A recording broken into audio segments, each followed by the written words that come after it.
안녕하세요. 오늘부터 김지훈 아나운서를 대신해서 프라임 인터뷰 잠시 진행을 맡게 된 조혜선입니다. 2019 청주 공예 비엔날레가 지난 10월 8일부터 11월 17일까지 펼쳐지고 있는데요. 이 축제 기간 동안 청주 지역 7개 미술관 투어 프로그램이 함께 진행되고 있습니다. 자, 청주 지역 7개 미술관 가운데 한 곳이 바로 쉐마 미술관이죠. 오늘 쉐마 미술관의 김재관 관장과 함께 다양한 이야기 나눠보는 시간 마련했습니다. 어서 오세요, 관장님. 안녕하세요. 반갑습니다. 네, 시청자 여러분들께 인사 말씀 부탁드립니다. 네, MBC를 통해서 시청자 여러분께 인사드릴 수 있는 시간을 갖게 돼서 굉장히 반갑고 기분 좋습니다. 네, 앞서 청주공예 비엔날레와 함께하는 미술관 투어 프로그램을 잠시 말씀드렸는데 어떤 프로젝트인지 구체적으로 소개 부탁드립니다. 네, 청주의 행사, 지역 축제들이 여러 개가 있지 않습니까? 네. 그러나 그 중에서 청주 공예 비엔날레는 이미 우리나라를 대표하는 몇 개 안 되는 4대 비엔날레 행사 중에 하나로 지금 손꼽히는 아주 대단한 그 행사라고 볼 수가 있습니다. 네. 그런데 이제 예를 들어서 세계적인 비엔날레, 베니스 비엔날레가 베니스 비엔날레 본전시만 있는 게 아니고 베니스시에 있는 미술관이라든가 어떠한 문화 장소에 전체가 다 행사를 합니다, 같이. 네. 그래서 이 한 도시가 전 축제가 되는 거죠. 그래서 청주 공예 비엔날레는 청주에 있는 공예관 또는 그 문화제조창 자리였던 원초제조창 자리였던 문화제조창으로 이름이 바뀌었죠. 그 문화제조창 자리에서만 열리는 게 아니고 청주 지역에는 아주 또 좋은 미술관들이 많이 있어요. 네. 또 충청북도를 대표하는 국립청주박물관이 있고요. 또 우리나라의 지방 최초로 작년 12월 27일 오픈한 국립현대미술관 청주관이 있지 않습니까? 네네. 그리고 또 그 직전에 바로 오픈한 청주시립미술관이 있고 그리고 사립미술관도 몇 개가 운보미술관을 비롯해서 또 저희 쉐마미술관, 네. 또 우민아트센터, 스페이스몬 등등 아주 좋은 미술관들이 많이 있습니다. 네. 그래서 그 미술관하고 같이 연계해서 소위 아트 브릿지 전을 하는 것이 이 행사입니다. 네, 관람객들이 투어 프로그램을 통해서 미술관에 가게 되면 어떤 작품들을 만날 수 있게 되나요? 예, 각 미술관마다 전시 테마가 주제가 다 다르지 않습니까? 네. 그래서 이제 청주 시립미술관에서는 그 프랑스 현대 추상전을 한다든지 또는 국립현대미술관 청주관에서는 또 개방형 전시와 더불어서 또 전 젊은 작가 특별전을 연다든지 우리 쉐마미술관에서는 그 쉐마미술관은 특히 올해가 옛날에 그 바우하우스 운동이 일어난 것이 100년이 됐어요. 네. 그 바우하우스 운동 100년이 된 그 해하고 또 이 공예 비엔날레라는 거하고 문맥이 상당히 같습니다. 이 산업을 지역 발전에 또는 그 미술 공예를 또 지역 발전의 산업과 어떻게 연계해서 발전시킬 수 있는가 하는 것이 바로 바우하우스 운동이에요. 그래서 미술, 건축, 디자인 이런 것들이 전부 다 산업에 연계되는 건데 청주 공예 비엔날레가 발생된 그 원인이 뭡니까? 지역 산업 경제를 발전시키는데 예술을 어떻게 뒷받침하게 할 것인가 하는 데 있었지 않습니까? 그래서 그거하고 맥락이 같기 때문에 제가 거기서 100년 전에 바우하우스 운동하고 우리 청주 지역의 공예 비엔날레가 11일을 맞이하면서 20년이 지난 이즈음 또 이번 주제는 또 꿈의 도원, 몽유도원도를 주제로 삼았기 때문에 500년 전에 몽유도원도의 정신과 100년 전에 바우하우스 정신이 청주 쉐마미술관에서 같이 만난다. 그런 생각을 할 수가 있지 않나. 그런 관점에서 작가 구성을 그렇게 하였습니다. 그렇군요. 미술관에 설립하고 나서 지역민들과 예술적 교류가 좀 더 활발해진 것 같습니다. 미술관 세우게 된 배경도 궁금해요. 제가 이제 대학 교수를 한 30몇 년간 했는데 학교에서 이제 학장도 하고 또 지역사회에서 충청북도 예총 회장도 하고 그러면서 문화예술에 직간접적으로 많은 그 역할을 했지 않았나 싶어요. 그런데 제가 막상 퇴직을 앞두고서 퇴직하고 난 다음에 같이 연구소하고 또 이 가정집하고의 그 서로 이렇게 같이 연계시키는 문제라든가 등등을 고민을 하다가 미술관을 갑자기 하게 됐어요. 그래서 네. 미술관을 하면은 미술관 내에서 나의 연구 활동도 하고 또 지금까지 제가 교육자로 활동하고 작가로 활동했던 나의 DNA와 그 어떤 역할을 지역에 사회적 봉사를 할 수 있지 않는가 하는 그런 생각을 하면서 하게 됐습니다. 그렇군요.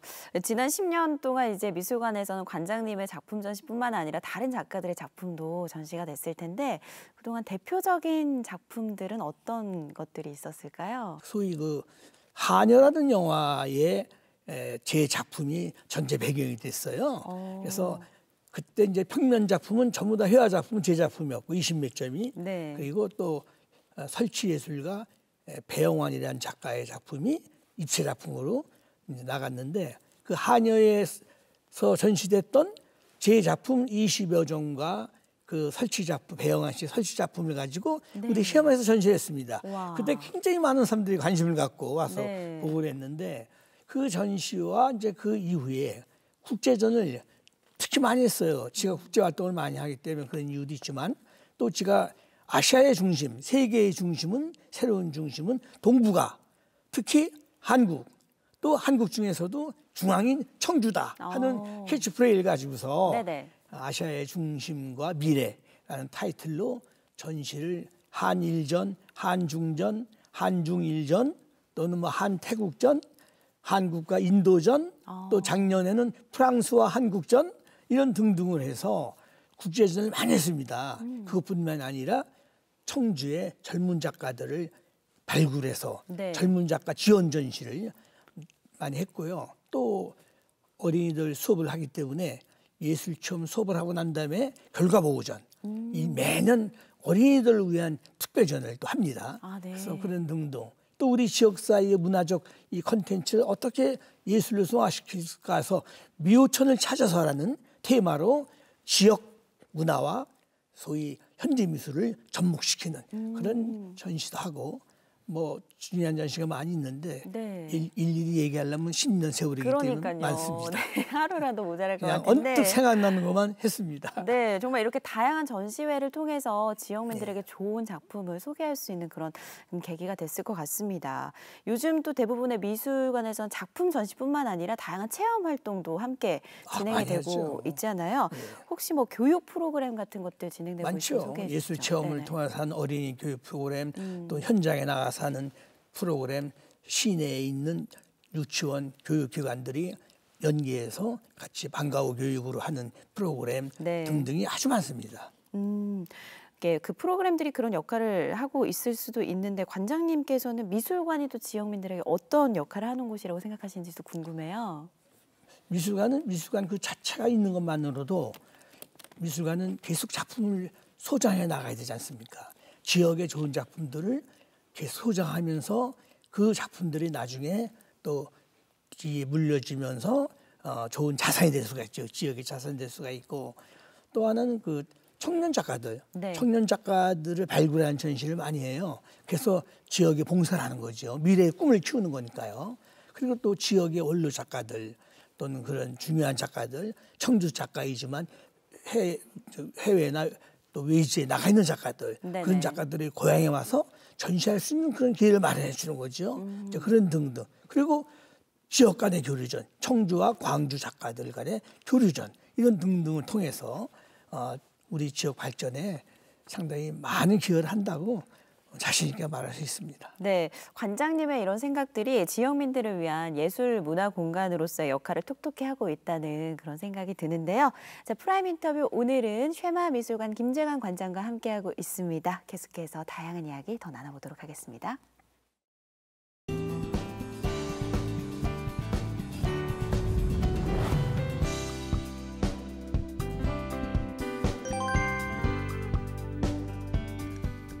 네, 관장님의 이력을 살펴보니까요. 이 작가로 활동하신 지가 어느덧 50년이 다 돼갑니다.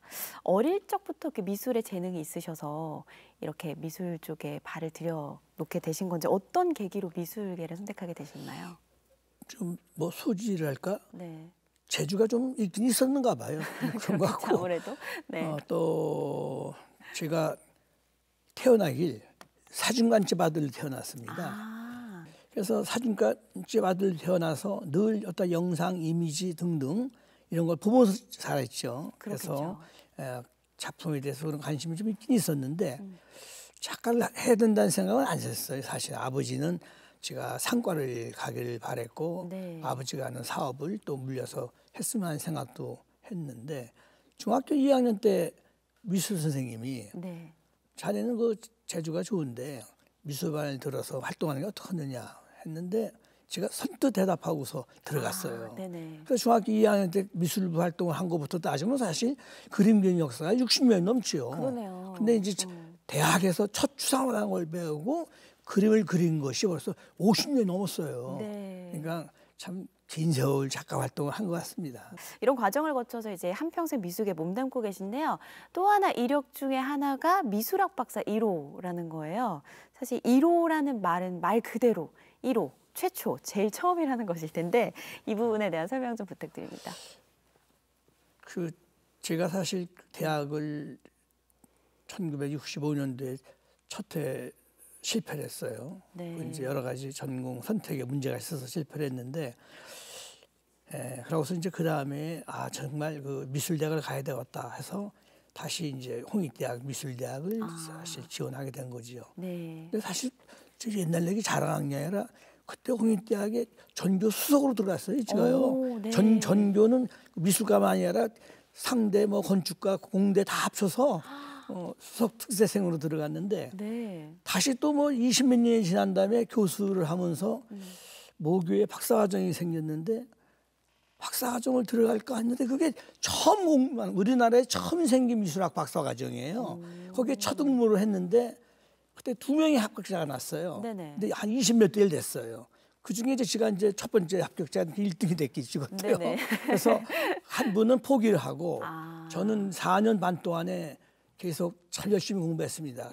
대학에 그때 그 당시 학장도 하고 교수도 하면서 박사 공부를 할 때인데 네. 또 예충의장도 했었고요. 네. 정말 열심히 하면서 해서 그래도 4년 반이나 걸려서 졸업을 했어요. 요즘 뭐 2년 반, 3년짜리 박사가 많던데 4년 반 동안 박사를 하고 나왔는데 그게 우리나라의 그 미술학 전공 박사로는 첫 번째가 됐어요. 네네. 그래서 저 KBS의 뉴스도 나왔고 저 한국일보의 특집 기사로도 나간 적도 그렇습니다. 정말 예. 대단하십니다. 이렇게 서양화가로 활동하면서 대학 강단에서 오랫동안 후학 양성을 위해서 또 힘을 써주셨는데 젊은 지역 작가들에 대한 관심과 애정 또한 남다르실 것 같아요. 어떻게 좀 생각하시나요? 그 교수라는 자리는 네. 굉장히 사실 그 특별한 자리라고 봅니다. 그 화가가 뭐 전업 작가란 말 있지 않습니까? 네. 전업 작가가 전업 작가 생활을 안 하고 어떻게 그림 그립니까? 먹고 살기 힘드니까 네. 뭐 장사해야지, 식당 운영해야지, 뭐 알바해야지. 사실 그림 시간 없거든요. 네네. 근데 대학 교수를 하면 19살부터 20몇 살 먹은 미술과 학생들하고 하루 종일 그림 가지고 얘기하고 그림에 대한 얘기를 하고 대학원 지도를 또 논문 지도를 하고 하면서 네. 평생을 그림만 가지고 그게 전업작가지도 뭐가 전업작가입니까? 그림 자체를 가지고 미술 자체를 가지고 활동하기 때문에 미술가 교수라는 거는 전업작가 그런 거와 관련 없이 진짜 진실한 예술가로서의 전업작가 저는 그렇게 생각해요. 근데 그런 학생들 어린 학생들하고 상대가 되니까 젊은 작가에 대해서 많이 관심을 갖게 되더라고요. 오히려 이 아이들이 어떻게 성장해 나가나 또 나중에 나갈 길이 어떻게 되나 등등이 궁금하잖아요. 또 지가 옛날에 지냈던 과거고 네, 또 그 그렇죠. 미술과로 온 학생들이 여학생들은 비교적 경제적으로 괜찮은 편 학생들이 많은데 왜 또 이 남학생들은 미술과 없는 애들이 가난한 애들만 오는지 참 그 미래에 대해서 같이 고뇌하고 그런 시간들이 많게 됩니다. 그렇군요. 자, 김 관장님께서 설립하신 미술관이 올해로 이제 10주년을 맞이했는데요. 그동안 정말 많은 작품 전시회를 열어 오셨습니다. 그래서 저희가 김재관 관장님의 작품을 담은 영상을 준비했거든요. 영상 보시고 계속해서 이야기 나눠보겠습니다.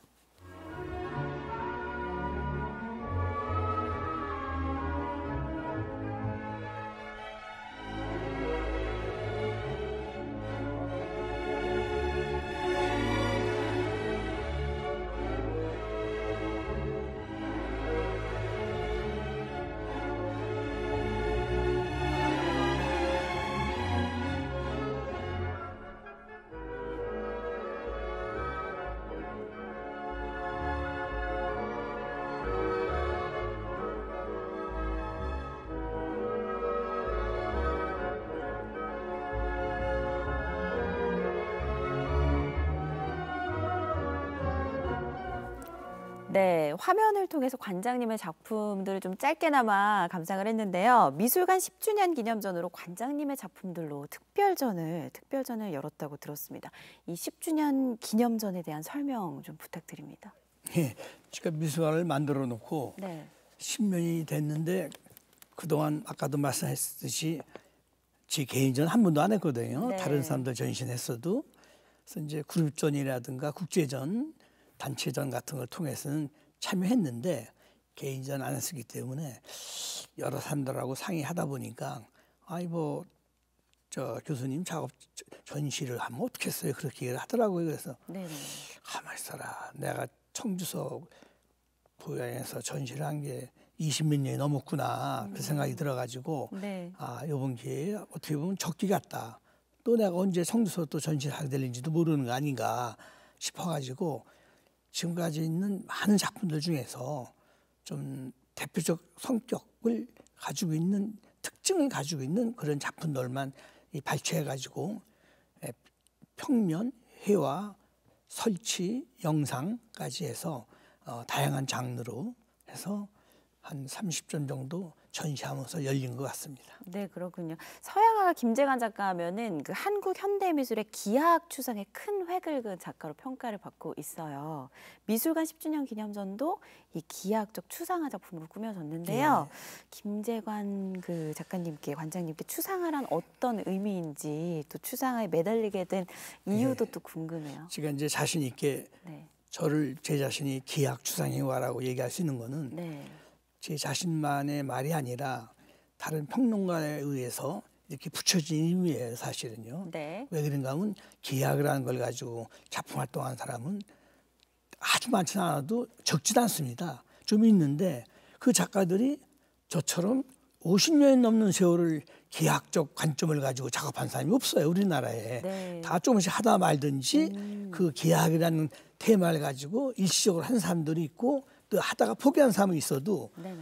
일관되게 50년이 넘는 세월을 기하학이라는 테마로다가 작업을 하고 또 학사부터 석사, 박사를 그 내용으로 연구까지 해서 발표를 해나가면서 네. 해온 외길 50년 생활을 한 사람이 없기 때문에 네. 기하학 추상회과 김재관 이렇게 많이 얘기를 합니다. 네, 추상화란 어떤 의미라고 생각하세요, 관장님께? 추상은 사실이라는 개념하고 정반대 개념이죠. 사실 보이는 그대로 그린 게 사실 아닙니까? 네. 보이지 않는 걸 그린 게 추상이죠. 그러니까 그 구상과 또 구상이라는 게 있죠. 구상과 비구상. 그건 구체적인 형태가 보이는 게 구상이에요. 비구상, 구체적인 형태가 없는 게 비구상이에요. 네. 그래서 요즘은 국정 같은데 구상, 비구상 나누는데 또 그림의 형태로는 또 사실, 추상 얘기합니다. 그러니까 사실화라는 거는 seeing, I-S-E 네. 눈으로 본다. 네. ING에서 seeing 눈에 보이는 대상을 그리는 거예요. 그걸 사실적으로. 추상은 뭐예요? 반대니까 안 보이는 대상을 그리는 건 마음속에 있는 걸 그리는 거예요. 그러니까 추상화라는 거는 눈에 보이는 것이 아닌데 네. 눈에 보이는 것이 더 많은 것 같죠. 세상에 다 눈에 보이는. 눈 감으면 더 많이 보여요. 눈 감은 속에 내면적 세계에 있는 세상이 더 많아요. 그래서 추상이라는 거는 보이지 않는 세계를 다시 이 세상에 끄집어놓는 화면 속에 끄집어서 만들어낸 세계라고 해서 더 아름답고 다양한 세계가 있지 않나 생각합니다. 네, 관장님 말씀해 주시니까 좀 이해가 될 것 같기도 한데 사실 미술 전공자가 아닌 사람들에게 추상화는 조금 어렵다고 느껴질 수도 있거든요. 네, 그렇습니다. 관장님의 작품을 본 이제 관람객들에게 네. 작품의 이해를 돕기 위해서 좀 조언을 예, 해주신다면 어떤 조금 말씀? 전에 대상을 본다고 해서 네, 싱이라는 얘기를 했는데 네. CSEING에서 싱이라고 했는데 C라는 것이 뭡니까? 본다는 거하고 안다는 뜻 있지 않습니까? 아, 보면 아는 거예요. 자꾸 봐야지 아는 거예요. 그래서 싱이 나우가 되는 거예요, 사실은요. 그래서 대상을 그리는 건 이제 보이는 세계를 그리는 거고 마음속에 그리는 거는 thinking, 생각하는 걸 그리는 거거든요. 네네. 그래서 이 추상화를 볼 적에 추상화는 대부분이 대상에만 뭐라 익숙해 있기 때문에 네. 추상화에 대한 두려움을 가졌어요. 맞아요. 그런데 제가 하나의 재미난 얘기를 할게요. 네. 이 케아프라는 또는 뭐 비슷한 그런 행사들이 국제 행사가 많은데 이 단독 부스로 제가 전시를 한 적이 있어요. 네. 제 추상 작품이 걸려 있는데 옆에는 마침 또 우리나라의 굴지의 그 한국화 작가의 방이었어요. 이름 되면 닮아난 사람이에요. 네. 전시인데 미술관에 들어와서 기성세대들은 추상 작품 내 작품은 불편한지 안 보고 지나가서 구상 작품만 보더라고요. 그런데 어린아이들, 네. 초등학생들은 들어와서 내 작품만 보고 옆에 작품은 안 보고 가더라고요. 그거는 벌써 이 초등학생들은 뭔가 보고 생각할 게 있었던 거예요. 네. 이 너무 익숙한 것들 안 보는 거예요. 이거 뭐 다 있는 거 아니야? 하고서 안 보는 거예요. 바로 거기에 있는 거예요. 그러니까 더 마음을 열고 새로운 세계를 보는 거에 대한 그 뭐라 할까 호기심 아니 두려움을 갖지 말고 두려움을 빼고. 그렇지 네. 두려움을 빼고 호기심을 갖고 이 추상화라는 거는 작가 입장에서 봐야 돼요. 네. 왜냐면 하면 작가의 마음속에 있는 걸 그려내는데 그걸 어떻게 합니까? 그러니까 내가 이 작품을 보는데 네. 내 마음대로 해석도 하고 그러니까 그림을 컵을 그렸는데 10사람이 컵 잘 그렸다 하면은 좋은 작품이 아니에요. 10사람이 똑같이 보면요. 네. 이 그림을 그렸는데 10사람이 다 다르게 보는 거예요. 다르게 보는 작품이 좋은 작품이에요. 그 작품에 다양성이 있는 겁니다. 네. 그래서 이제 추상이라는 거 하면 이제 그냥 추상만이 아니라 이성적 추상, 감성적 추상 이렇게 둘로 나눠요. 네네. 그 감성적 추상은 상당히 자유분방한 추상이에요. 이성적 추상은 질서를 가지고 하는 저 같은 지향적 추상을 이성적 추상이라고 합니다. 네. 그래서 이 둘로 구분되는데 작가의 생각을 가지고 그린 거니까 내가 이 작품의 컨셉을 모른다라면 작가에게 물어보는 거예요. 저 혹시 작가님 이 작품 무슨 생각을 가지고 하셨습니까? 네네. 그러고 대화를 나누면서 이해하려고 해야 돼요. 그러면 쉽게 됩니다. 그렇군요.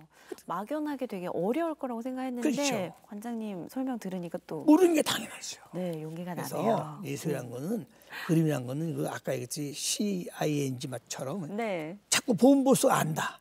그게 그림이라는 거예요. 그렇군요. 자, 지역민들을 위한 문화예술 교류 공간으로서 역할을 다하기 위해서 이제 또 앞으로 미술관을 어떻게 운영해 나가실지도 궁금해요. 시가 이제 70 넘어서 이제 바로 이제 또 70 중반이 다 됐는데 계속 미술관을 제가 운영할 수는 없을 것 같고요. 네.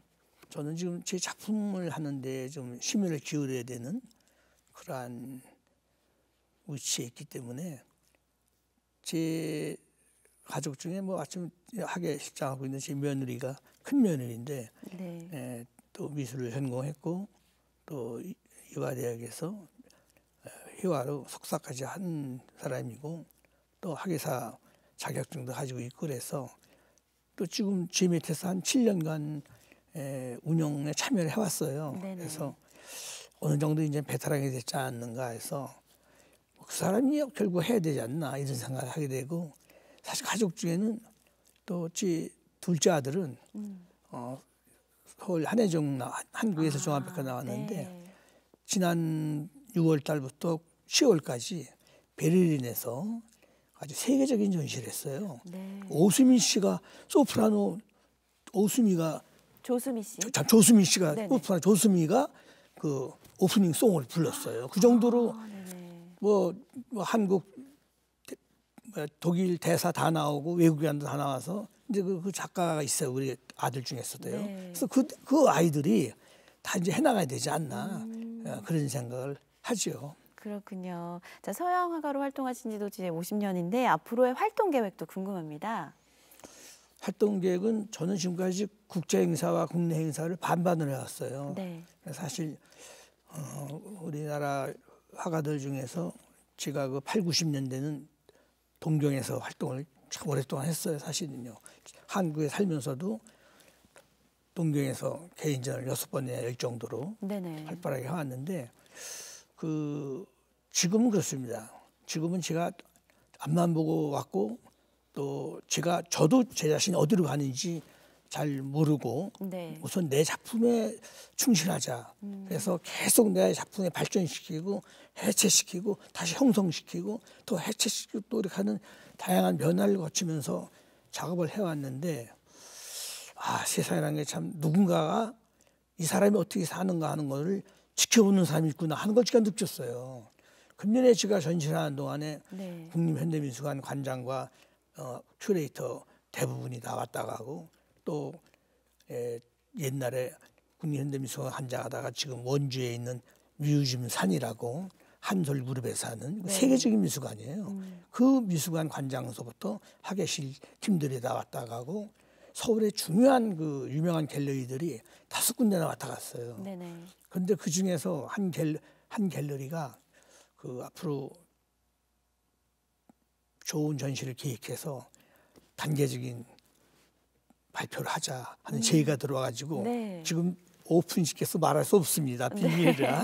근데 나중에 이제 전시하게 되면 알게 되는데 네. 우리나라의 아주 대단한 빅3에 들어가는 데에서 저한테 이렇게 프로포즈가 와서 한번 참 의욕을 가지고 내년을 기다리면서 지금 작품에 열심히 하고 있습니다. 네, 저도 기대하고 있겠습니다. 네, 감사합니다. 제 말씀 나누다 보니까 어느새 마무리할 시간인데요. 자, 못다한 말씀에 시청자 여러분들께 한 말씀 부탁드립니다. 저는 사실 그동안 고향을 떠나 외국으로 갈 기회가 여러 번 있었어요. 네. 집안에 또 직계 가족에서 제가 10대 장손이에요. 종손이다 보니까 또 부모님도 그랬고 자식들도 또 셋이나 있고 해서 외국으로 떠나버리기가 참 쉽지 않았습니다. 그래서 계속 미국으로 갈 기회도 있었고 그 이전에 일본으로 갈 기회도 있었는데 계속 청주를 지키게 됐고 고향에서 작품을 하게 됐는데 물론 작품 발표를 청주에서 주로 한 건 아니죠. 작품 발표는 서울과 외국에서 더 많이 했죠. 청주에서 뭐 몇 번 안 했는데 고향을 지킨다는 거는 제가 있으면 지키는 게 아닌가 생각이 들고요. 네네. 그리고 중간에 한 10여 년 전이죠. 모교 교수로 발령을 받고도 사실 안 갔습니다. 청주대학의 예술대학에 학장도 몇 차례 했고 그랬는데 네. 또 금방 떠나기가 만만치 않더라고 마음이.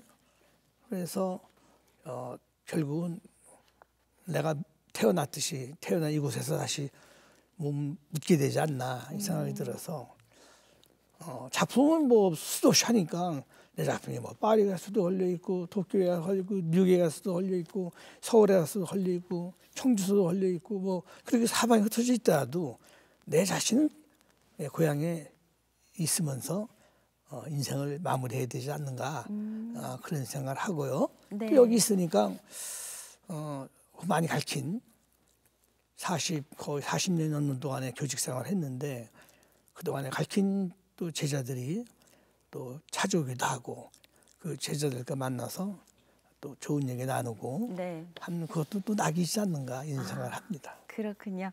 자, 지금까지 쉐마미술관 김재관 관장님과 함께했는데요. 오늘 좋은 말씀 감사드립니다. 고맙습니다. 감사합니다. 네. 자, 창의적인 작품전을 통해 현대미술 발전은 물론 지역 예술인과 시민들에게 좋은 작품을 감상하도록 노력해온 김재관 관장. 앞으로도 활발한 전시 활동과 또 창작 활동을 통해서 멋진 행보 이어가시길 응원하고 또 기대해 보겠습니다. 자, 프라임 인터뷰 오늘은 여기서 인사드리겠습니다. 시청해주신 여러분 고맙습니다.